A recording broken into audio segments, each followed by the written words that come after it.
కిరణ్ గారు, మీరు విజయ్ గణేష్ వాయిస్ చాలా బాగా చేస్తారండి. ఒకసారి నాకు ఆయన వాయిస్ చేసి చెప్పరు, నేను కూడా నేర్చుకుంటాను. సార్ అది చాలా అద్భుతమైన ప్రోగ్రామ్ కి వెళ్ళి అదే చూసి చెప్పండి. ఏమీ కాదు, ఎందుకంటే I have 13 years of experience in driving. ఎంత ఎక్స్పీరియన్స్ ఉన్నా కూడా డ్రైవింగ్ చేస్తున్నప్పుడు కంట్రోల్ గా వెళ్ళాలండి. ఒక కన్ను అక్కడ ఉంటుంది, ఏకే కన్ను అక్కడ ఉంటుందా? ఒక కన్ను అక్కడ, ఒక కన్ను ఇక్కడ. ఇదే న్యాయం కాదు.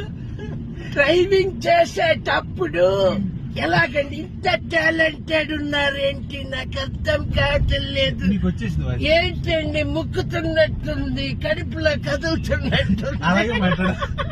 అలాగే మాట్లాడాలి. 1-2 సార్లు ప్రాక్టీస్ చేస్తే you will definitely achieve it. Definitely I'm saying you నా. ఆ నవ్వు బాగా వచ్చిందండి. తమిళ ఇది మాడ్యులేషన్ తెలుగు మాట్లాడితే ఏంది ఇట్లా రాజశేఖర్ మాట్లాడిన మాదిరి మాట్లాడితే వస్తుంది. ఎంత టాలెంటెడ్ ఉన్నారు ఇక్కడే మన లోకల్లోనే. ఇది నా జబర్దస్త్ అర్థం కావట్లేదు. వస్తుంది సార్ మీకు అయితే